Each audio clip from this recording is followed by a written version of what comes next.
Vamos orar, né, gente? Para Deus nos dar graça, compreender a palavra dele.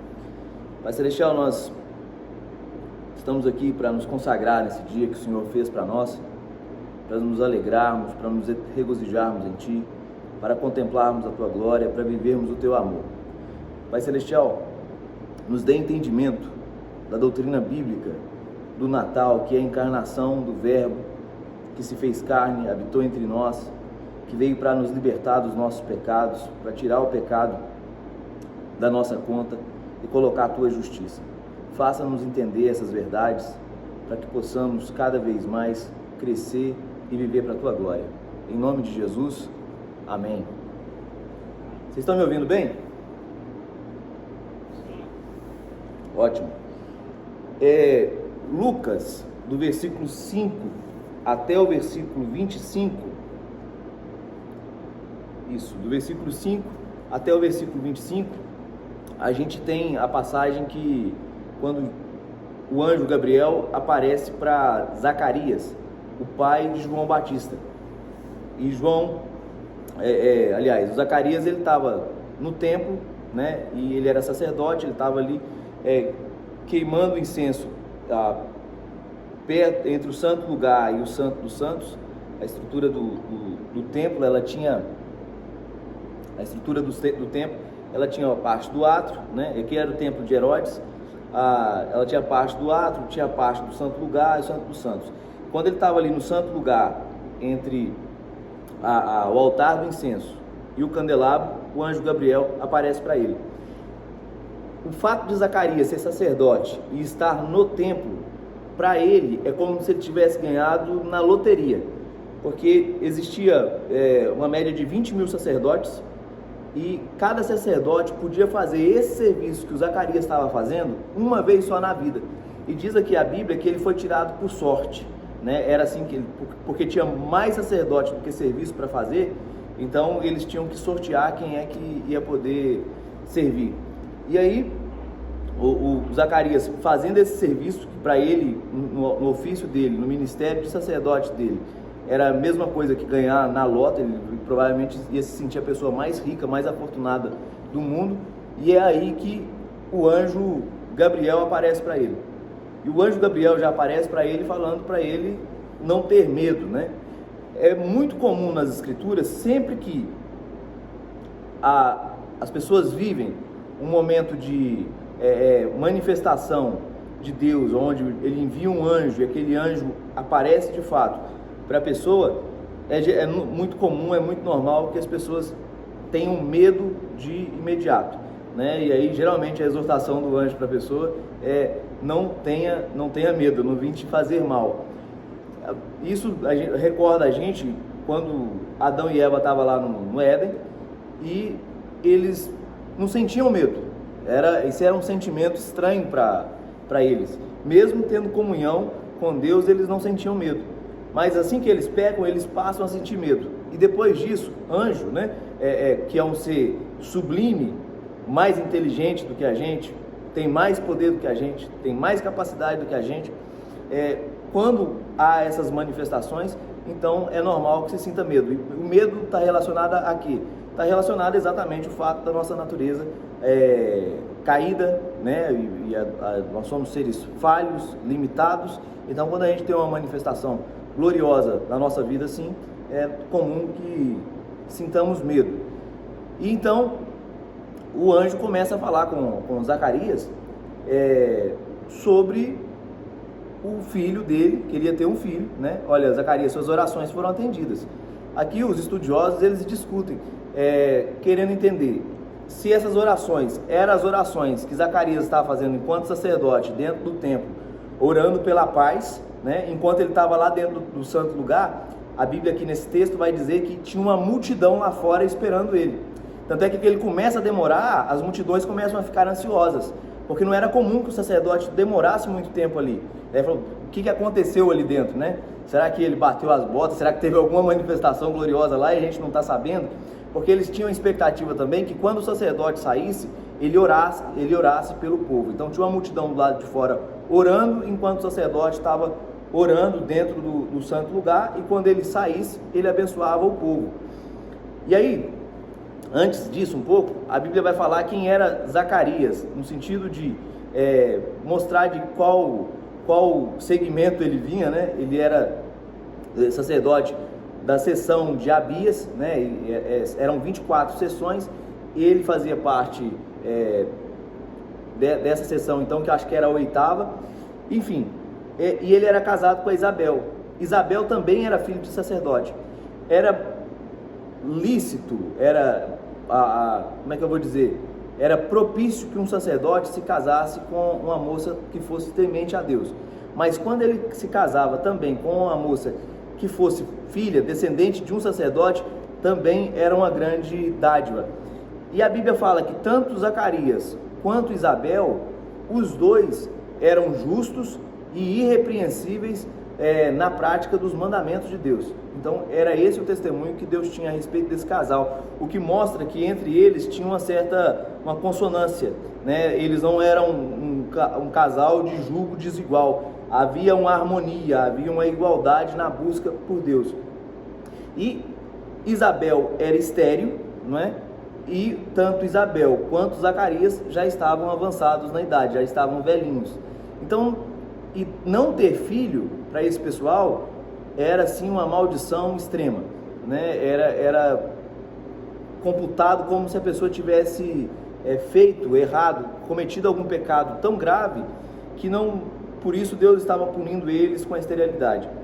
Os rabinos da época, eles ensinavam que se uma pessoas que não podiam ter comunhão com Deus porque estavam amaldiçoadas e deveriam ter cometido algum tipo de pecado para não poder ter comunhão com Deus, no fato de Deus querer abençoá-las.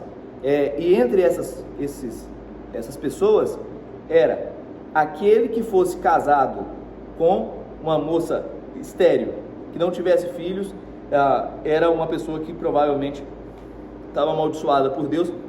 Logo, se o marido quisesse se divorciar de uma mulher estéril, estava livre para fazer isso. Nos dias de Jesus, a família era uma coisa que ela estava completamente aos frangalhos, né? A gente vê que hoje a família tá do jeito que está, né? Sendo desacreditada. Nos dias de Jesus não era muito diferente, né? Também estava do mesmo jeito. As mulheres não tinham direito nenhum, não tinham direito de casamento. Então, se um homem olhasse para a mulher pela manhã e quisesse não quisesse ter mais contato com ela, isso era feito assim rapidamente, sem a mulher ter nenhum direito, nenhum apoio, nada, né? Tô reforçando essa questão aqui do casamento do Zacarias e da Isabel, para a gente entender bem aquilo que o anjo então vai falar a respeito de João Batista para Zacarias. E aí o anjo fala para Zacarias: Zacarias, você vai ter um filho, e esse garoto, né, esse menino, ele vai te trazer muita alegria, e ele vai ser muito grande aos olhos de Deus, e ele já vai nascer cheio do Espírito Santo. Ele vai ser cheio do Espírito Santo antes de nascer, né? Não basta ser só um escolhido de Deus, ele já vai nascer cheio do Espírito Santo, vai te dar muita alegria. Aqui cabe para a gente já uma reflexão. Olha o padrão que a Bíblia nos coloca com aquilo que precisamos almejar para os nossos filhos. A coisa que a gente mais precisa buscar para os nossos filhos não é que eles tenham muito dinheiro, né? Não é que eles tenham o Espírito Santo, é que eles sejam cheios da graça de Deus, é que eles tenham a evidência da graça de Deus na vida deles. Esse é o padrão de grandeza de Deus, né?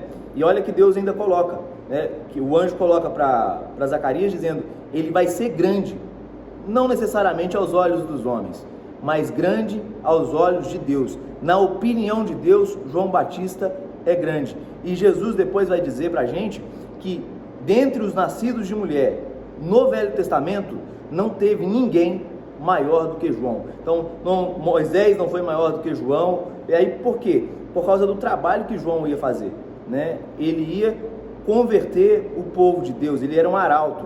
Pensa você que você comprou aí um sítio, né? E você precisa de uma estradinha, né? Você precisa de uma pista que ligue o seu sítio à BR mais próxima. Você precisa de um caminho, né? Você vai contratar ali, provavelmente, eu não sei como é que funciona isso, mas você vai contratar um trator, alguém que vai fazer um serviço de pavimentar uma pista. Qual era o ministério de João? Ele era um pavimentador, ele era um arauto, ele ia preparar o caminho para o Senhor, ele ia converter, deixar os corações prontos para receberem a graça de Deus. João era um cara gigante, grande aos olhos de Deus, que quando a popularidade dele ainda estava grande, né, e as pessoas falaram assim, olha, os discípulos de Jesus, a resposta de João foi, convém que ele cresça e eu diminua. Então, uma pessoa grande aos olhos de Deus, uma pessoa que está cheia da graça de Deus, uma pessoa cheia do Espírito Santo, ela engrandece Cristo, ela glorifica Cristo e ela se diminui, né, diante da grandeza, da glória, da majestade de Cristo. Então, uma evidência da pessoa cheia do Espírito Santo não é que ela se auto-glorifique, que ela se busca a sua auto-justificação, não, ela entende a graça de Deus, ela entende, ela, por estar cheia do Espírito Santo, e o que ela busca, de fato, é glorificar e engrandecer Jesus. E aí, depois, ainda fala mais a respeito de João, fala que ele vai converter o coração dos pais aos filhos. Eu penso que a melhor interpretação para essa frase, que João ia converter o coração dos pais aos filhos, é porque a família estava em frangalhos nos dias de João, né, nos dias de Jesus, e ele ia trazer esse olhar baseado nas promessas e da conversão para dentro do lar, para que famílias ficassem agora em harmonia e fortes, para que os homens, principalmente, voltassem o seu olhar para dentro de casa, né, e convertesse o seu coração aos seus filhos, para que os seus filhos fossem filhos como João, cheios da graça, cheios do Espírito Santo, homens e mulheres poderosos em Deus. E aí o ponto aqui é que, em seguida, depois de falar tudo isso, o Zacarias responde para o anjo assim, mas como é que isso pode acontecer? Eu já estou velho, eu sou velho. E essa pergunta de João, Maria fez as mesmas perguntas, Abraão fez as mesmas perguntas, Ezequias fez as mesmas perguntas. Sempre que Deus trouxe uma manifestação assim, essas foram as perguntas. Mas a pergunta de Zacarias era uma pergunta pessimista, cheia de dúvida. Embora ele estivesse com o anjo Gabriel na frente dele, ele estava com dúvida, porque os anos para Zacarias não tinha sido fácil, né? Ele era tido como uma pessoa quase que amaldiçoada, porque sua esposa era estéril, né? Ele não tinha filhos, já estava velho, né? Já estava impotente. A Isabel, esposa dele, além de estéril, também já estava velha. Eu sou velho, isso é impossível de acontecer, e a gente não pode duvidar das promessas de Deus e sair ileso, não é? E aí então ele falou, ele deu a identidade segundo aquilo que a vida tinha castigado ele, que era com incredulidade. Ele falou, eu sou velho. E aí Gabriel responde, e eu sou Gabriel, que eu assisto diante de Deus.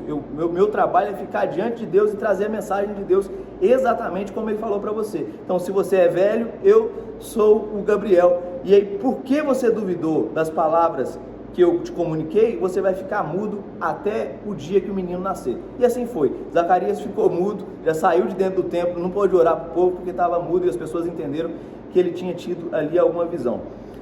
Aqui, irmãos, para a gente meditar durante o dia, observe aquilo dentro do seu coração que tem sido motivo de incredulidade, que tem sido motivo assim por causa da frustração, do tempo, né? Tantas promessas de Deus, tantas coisas de Deus, que de repente a gente foi colocando para o canto, dizendo, isso aqui não se cumpre, isso aqui não é assim, a palavra de Deus aqui, a Bíblia está dizendo, mas eu penso que isso já não pode acontecer, comigo não, né? Mas é bom a gente recordar isso tudo, porque embora Zacarias e Isabel não tivessem filhos antes, Deus sabia o que estava fazendo. Aquelas orações deles, que parece que não estavam sendo respondidas, Deus sabia o que estava fazendo. Existia um tempo determinado para João Batista nascer, o maior nascido dentre as mulheres todas no Velho Testamento, grande aos olhos de Deus. Então, às vezes a gente ora, a gente busca a Deus em algumas coisas e a gente fica frustrado, né? Porque parece que aparentemente nada aconteceu, mas a gente precisa descansar na soberania de Deus, no Deus que atende às nossas orações, no Deus que cumpre com suas promessas, no Deus que é fiel, e Ele vai, no tempo certo, cumprir as suas promessas nas nossas vidas. Então a gente não pode desistir, né? Não desista da sua família, não desista do seu casamento, não desista dos seus filhos, não desista dos sonhos que Deus colocou dentro do seu coração, porque se é aquilo que você colocou diante de Deus, Deus é soberano, Ele tem o controle de todas as coisas e no tempo que é determinado por Ele, Ele vai fazer com que todas as coisas floresçam. Enquanto isso, a gente precisa ficar perseverante na oração, vigilante, não decair da fé, para que a incredulidade não entre dentro do nosso coração. Então, não, o contrário de fé, de fato, é medo, porque não temos fé no Deus soberano que cumpre suas promessas no tempo que lhe aprover. O contrário disso, às vezes, é medo e incredulidade, né? Que foi o que aconteceu aqui com Zacarias. Mas chegou o tempo, então, que Zacarias, Deus encheria o coração de Zacarias de alegria, de Isabel também, arrancando dela toda humilhação. Hoje de noite a gente começa o nosso seminário, né? Convide pessoas, ele vai ter esse viés mais para olhar fracassos, frustrações, decepções, tristezas, medos, né? Esse viés um pouco mais afetivo, observando os aspectos do Natal.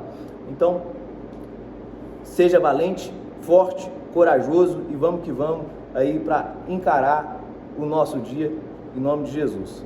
Deus abençoe, até hoje de noite, caso do Anderson, até amanhã cedo, Anderson.